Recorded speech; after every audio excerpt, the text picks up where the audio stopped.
Gracias. Bueno, buenas noches a todos. Feliz sábado.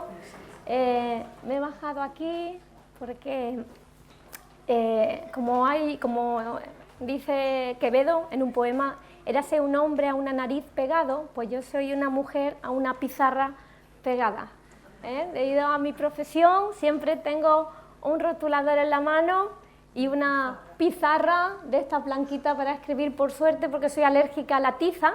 Y cuando no existía, me pegaba la mitad de la clase estornudando y rascándome en la nariz. Así que gracias a Dios inventó esto, que para mí es fantástico. Así que tengo una en mi casa además, ¿verdad, Antonio? Tenemos una. Bueno, pues esta noche yo tengo una pequeña reflexión que compartir con vosotros. ¿Sabéis? Yo creo que estoy entre el 77,79% de las personas que viven en este país que son felices con su trabajo. El número ha descendido del año pasado a este, había un 80 y algo % y ahora se está casi rozando un 78. Bueno, debido a la crisis, mucha gente ha tenido que cambiar de trabajo, ha tenido que dejar su profesión para buscar lo que sea, lo que salga, y entonces pues están trabajando en cosas que ni le gusta, ni le ha gustado, pero cada día hay que comer, ¿verdad? Hay que comer, que vestir, que pagar las cosas, y la gente trabaja en lo que puede. Yo me incluyo entre ese 78% casi que trabaja en lo que le gusta.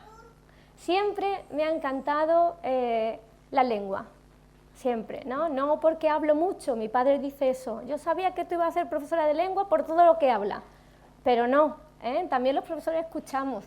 Y a mí me gusta el lenguaje porque me resulta algo muy interesante.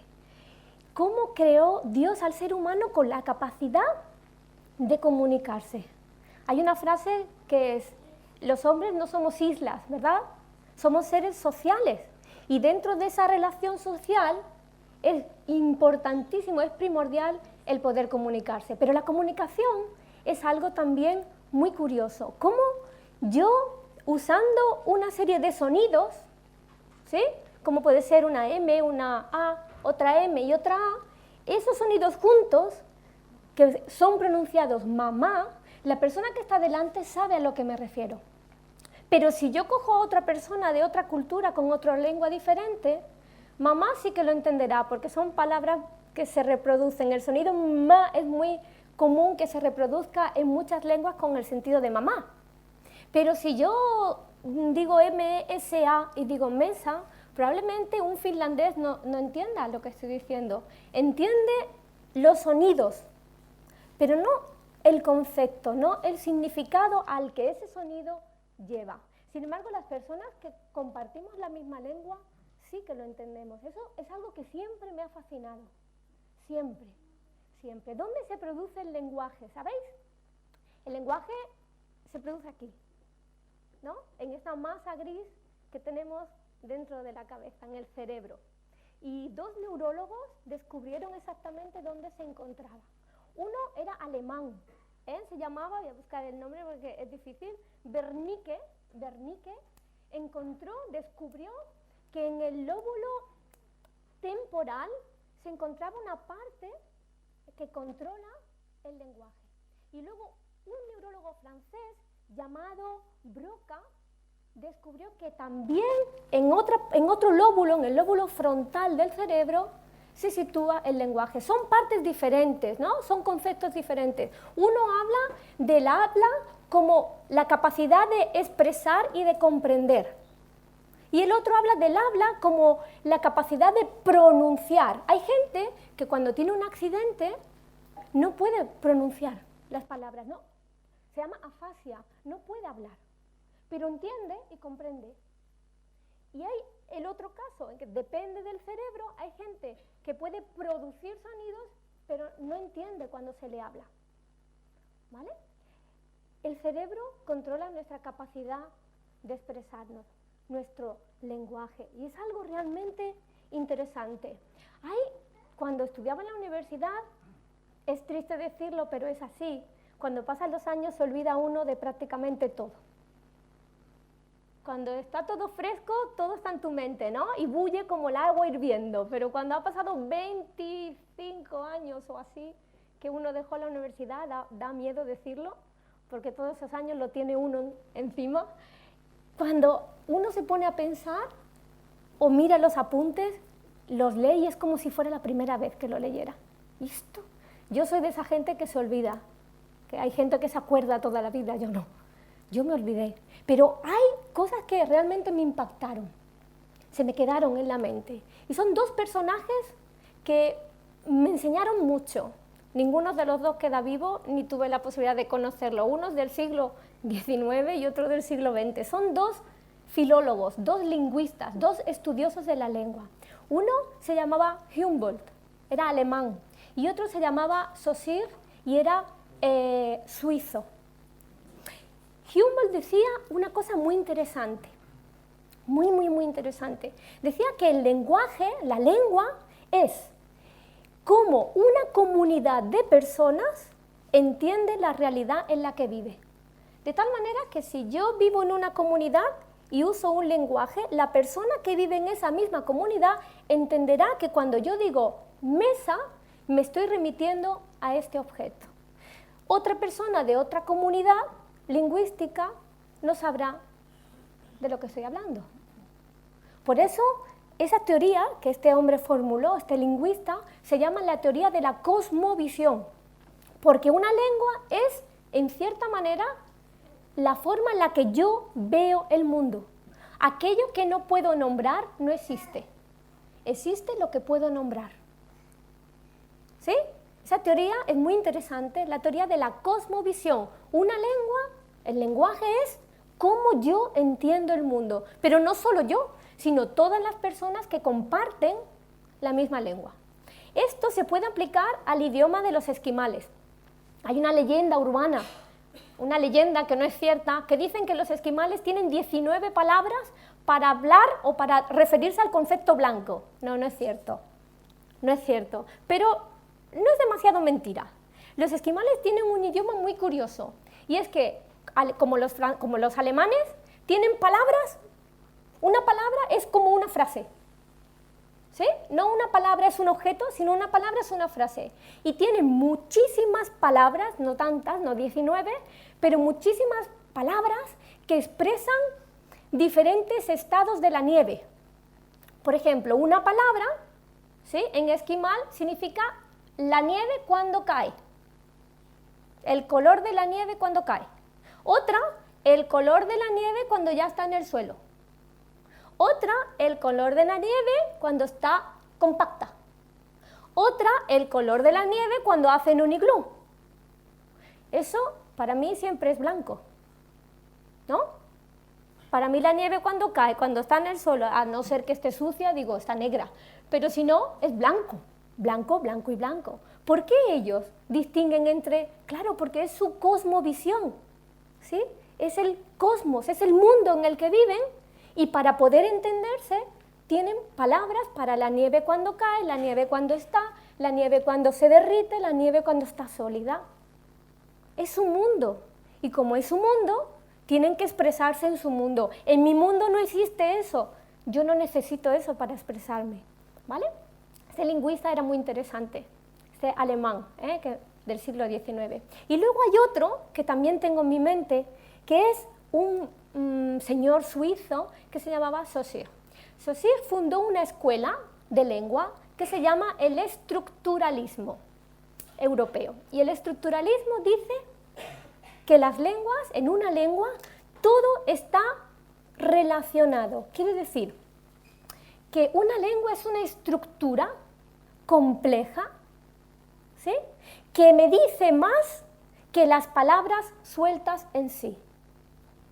Que cuando yo combino las palabras formo una red, una estructura en la cual yo puedo mirar lo que está escrito, pero si soy capaz de escarbar, puedo llegar a una estructura más profunda que me dice más de lo que mis ojos realmente ven. Es como si las palabras tuvieran un velo detrás. Yo puedo leer un texto, una frase, pero cuando abro la cortina, encuentro algo más detrás de las palabras que saca a la luz algo que nunca había visto antes. ¿Sabéis? esto me encantó cuando lo estudié porque pasa muchas veces cuando leemos la Biblia. Leemos un texto muchísimas veces, ¿no? Y a veces entendemos una cosa que antes no había entendido. O descubro algo que antes no había descubierto. Sin embargo, las palabras son las mismas, no cambian. No ha cambiado lo que está escrito, pero yo lo comprendo, ¿sí? Lo aprendo de una manera diferente. Y eso es lo que me gustaría compartir con vosotros esta noche. Yo lo siento, pero como no soy teóloga, ni pastora, ni nada, pues soy filóloga, yo aplico lo que sé a la Biblia. Y por eso esto igual os parece más una pequeña clase que un culto, pero es una reunión de viernes, así que me vais a permitir que comparta esto con vosotros, ¿vale? Yo creo que va a ser interesante, vamos a descubrir algo. Los lingüistas parece que somos personas como los bibliotecarios, ¿no? Que se sientan en la silla y leen libros y ratones de biblioteca, pero no, vamos a hacer una actividad de investigación, vamos a investigar. Vamos a aplicar esta teoría de este hombre, de Saussure, a un texto en la Biblia y vamos a intentar cavar, escarbar y quitar ese velo y a ver qué encontramos detrás. Si yo os preguntara cuál es el versículo bíblico que todo el mundo, o casi todo el mundo, se sabe de memoria, que no es Dios es amor, es un poquito más largo. Juan 3:16, muy bien, Juan 3:16. Ese texto dice, ¿qué dice?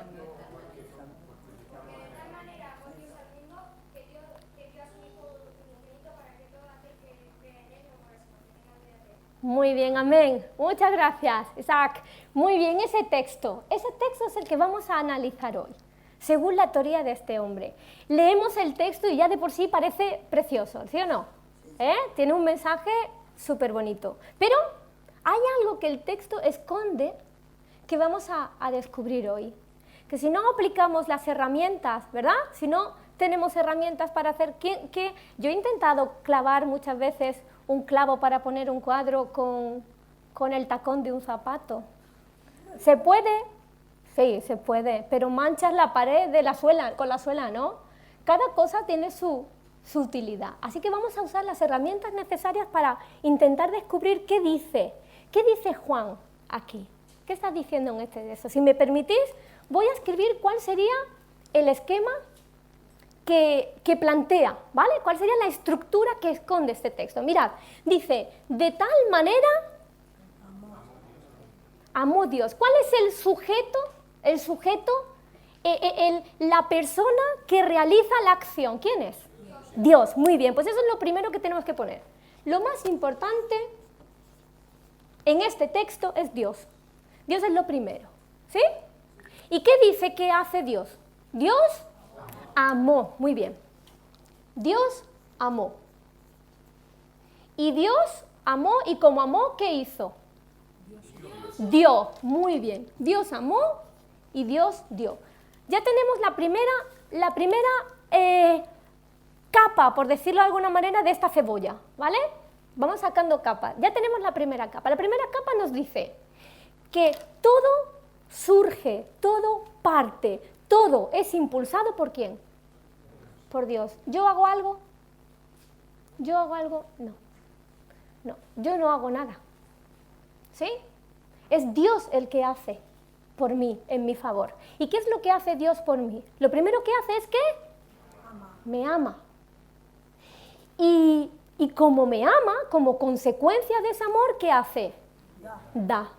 Esto es muy interesante, porque las palabras que están en el mismo nivel, puede ocurrir dos cosas, o que sean iguales o que sean contrarias.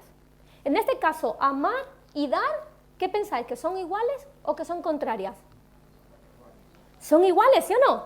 ¿Sí? Está expresando la idea de que no existe el amor sin la entrega. Exactamente. Dice Jesús, no hay mayor amor que este, que el que da la vida por sus amigos. Si yo amo, pero no me entrego, mi amor es incompleto. Es incompleto. no existe el amor verdadero sin una entrega sincera de la persona. Y eso es lo que está diciendo Juan. Quizás cuando lo leo no percibo esa idea, pero Juan está diciendo, Dios nos ama y como nos ama da, porque no puede existir el amor sin darse. El amor que no da es falso. Es falso. Pero seguimos con el texto. Dice, Dios amó. ¿A quién amó? Al mundo. Muy bien. Seguimos por aquí, ¿no? Ay, perdón, este ya no era. Vamos con el este. ¿Amó? ¿A quién amó? Al mundo. ¿Y dio a quién dio? A su Hijo. Bueno, ¿a su Hijo cómo? Muy bien. Opa, se me falta. A su Hijo unigénito. Ya tenemos la siguiente capa de la cebolla.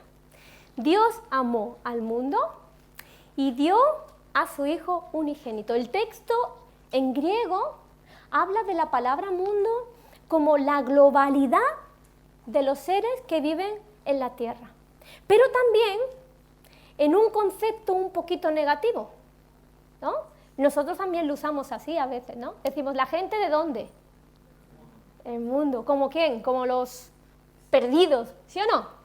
Los pecadores, los que no han conocido a la luz. Muy bien, pues aquí esta palabra en griego tiene el doble sentido. Tiene la idea de global, quiere decir, Dios amó ¿a cuántos?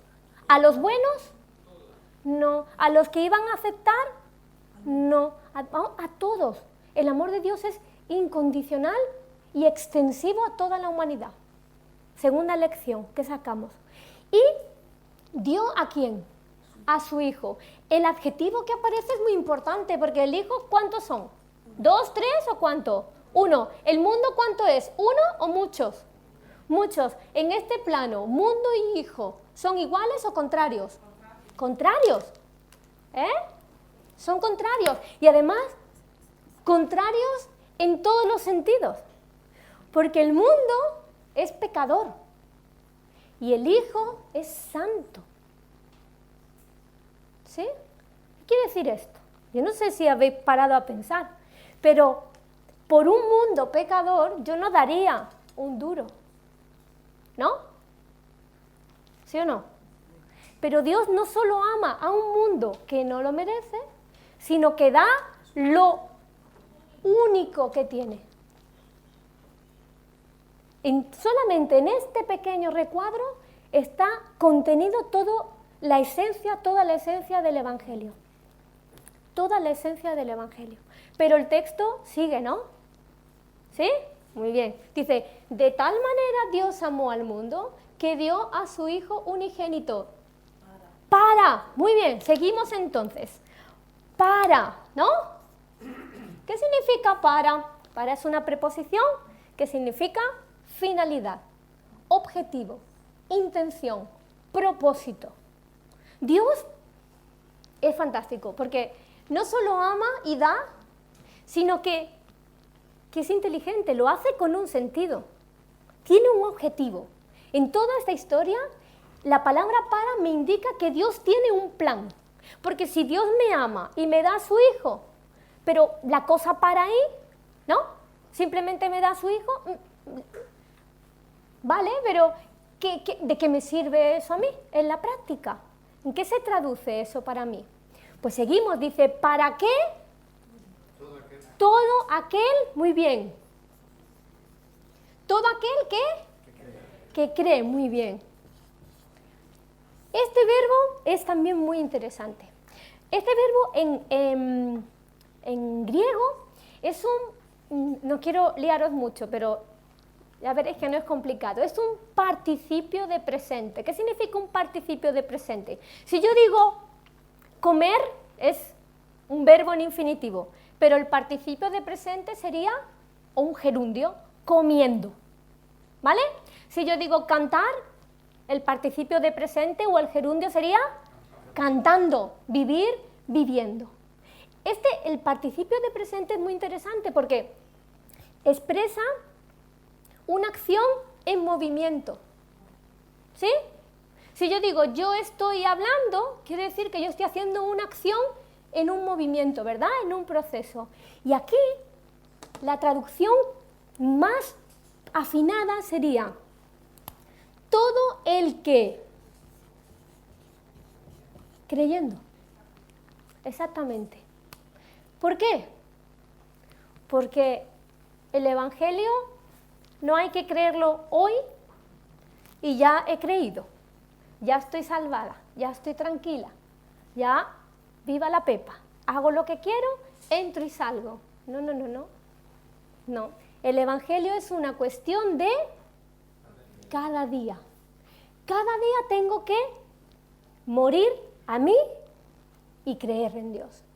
Y mañana, y pasado, y el otro, y el otro. La fe, esto me dice que la fe no es solo una cuestión de aquí, ¿sí? Es una cuestión de acción.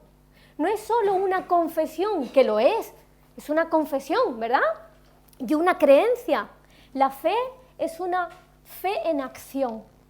Si mi fe mental e intelectual no se traduce en una acción, no sirve para nada. La fe no sirve para nada. Así que dice, Dios amó al mundo, Dios dio a su Hijo con una intención. Para todo el que se mantenga creyendo, ¿qué le pasará? Y ahora dice el texto, no y sí. ¿Sí o no? ¿No qué? Muy bien. Pierda o perezca y sí tenga. Muy bien. ¿Vale? Aquí tenemos no y sí. ¿Es igual o al contrario? Contrario. ¿Vale? Y perder y tener es igual o al contrario. Contrario, ¿no? Si yo tengo algo, no lo he perdido, ¿no? Y si lo pierdo, no lo tengo. Evidentemente, es obvio, ¿no? Está clarísimo, ¿vale? Bueno, pues esta parte de aquí también es súper importante porque el tiempo en el que está, no pierda, sino que sí tenga, son dos verbos que expresan una posibilidad, una hipótesis. ¿Qué quiere decir? Que esto o esto se dará en el futuro, hipotéticamente, depende de esto. Si yo me mantengo creyendo, no perderé. Pero si yo dejo de creer, si yo sigo creyendo, tendré. Si yo dejo de creer, perderé. ¿Una cosa se pierde cuando se tiene o cuando no se tiene? Cuando se tiene, cuando pierdes una cosa. ¿Y qué es lo que dice que se pierde o se tiene al final? La vida eterna. ¿Qué quiere decir esto también? Esto también es muy importante. Eso quiere decir que la vida eterna, ¿la tengo o no la tengo ya? La tengo. La tengo. Parece una contradicción. Porque yo, si la pierdo, es porque la tengo. Pero esto es una hipótesis, es una probabilidad. ¿Por qué? Porque depende de esto. Yo ya la tengo. Yo ya la tengo. El Señor me la ha dado. Porque tiene una intención y la intención es que yo tenga vida. Pero si yo no me mantengo creyendo, la perderé. La perderé. Y el principio y el fin, Dios y vida eterna, ¿qué es lo que es? Es lo mismo. ¿Quién es la vida eterna? ¿Quién es la vida con mayúsculas sino Dios? ¿Qué quiere decir esto? Que el principio y el fin es Dios. Dios es el alfa y la omega, el principio y el fin. Y en medio, ¿quién estamos? Nosotros, el ser humano. Así que Dios ha creado un plan fantástico. Dios no podía haber hecho un invento mejor. Y además lo había hecho con tiempo, porque mirad, ¿cuándo fue? Hoy fue fue atrás en el tiempo. Es un pasado. Dios ya tenía un plan. Y Dios tenía ese plan porque ya me amaba de antes. Cuando ya no, ni siquiera había nacido, ni siquiera estaba en la mente de nadie, en el planteamiento de mi madre ni de mi padre, Dios me amaba. Y como me amaba, antes de los tiempos de los siglos, el Señor ya había hecho un plan para mí. Y su plan solamente era posible si entregaba lo más preciado, lo único realmente que era suyo, su propio hijo. Y yo, en toda esa historia, ¿qué hago? Creo. No puedo hacer otra cosa. No puedo hacer más que creyendo. No encaja este tiempo ahí, pero ¿me entendéis, no? Yo no puedo hacer más que creyendo. Creyendo hoy y creyendo mañana y creyendo cada día de mi vida hasta el último momento. Solamente si yo me mantengo aquí, solamente si me mantengo aquí, mi fin será este. Y mi fin será volver donde Dios planeó que nunca hubiera salido, que es junto a Él. El amor es algo fantástico, está completamente devaluado en la actualidad. Y no solo hablo del concepto de amor, sino de la palabra. ¿Sí? ¡Ay! Te quiero, te amo, amor mío. Hablamos, amor mío. Y decimos la palabra amor con una ligereza sin darnos cuenta de la profundidad que tiene ese concepto. ¿Sabéis? La palabra amor proviene de una raíz del indoeuropeo, que es las consonantes m y a. Y es la manera en la que se llama a una madre. La palabra mamá y la palabra amor proceden de la misma raíz, tienen la misma raíz. Porque el amor que la Biblia describe aquí es el amor agapeo, o ágape que decimos, ¿no? Pero el infinitivo es agapeo. Es el amor incondicional, el amor que todo lo supera, que todo lo soporta, que todo lo entiende, que todo lo perdona, que ama hasta el fin. Ese es el amor de Dios, ese es el amor verdadero. Y ese es el amor que dice Jesús, que os améis los unos a los otros. No dice que os fileo, no dice que tengáis un amor filial. No. Dice que nos amemos hasta las últimas consecuencias.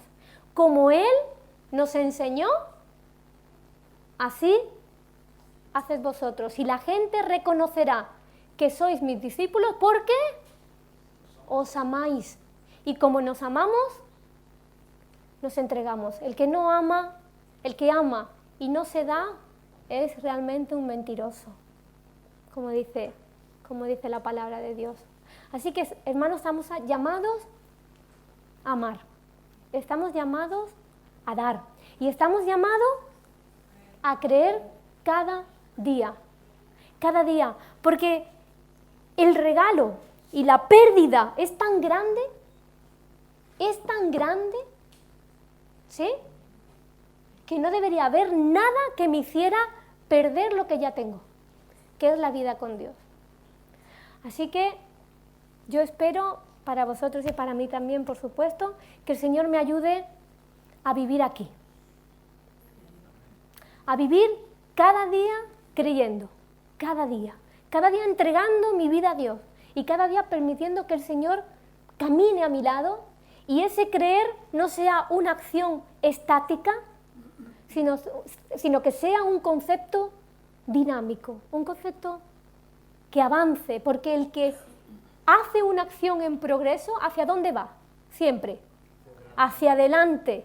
Siempre va hacia adelante. Y el que va hacia adelante, ¿disminuye o acrecienta? Acrecienta. Así que, de verdad que es el deseo de todo mi corazón que podamos permanecer siempre en la fe de Jesús, siempre creyendo en su palabra, cada día, que no haya nada que nos haga perder la vida eterna, porque esta vida eterna nos conducirá del omega hasta el alfa, hasta el principio. Y todo esto será el recuerdo de una historia, de un plan, pero nuestra realidad será estar con Dios para siempre. Que el Señor os bendiga. Amén.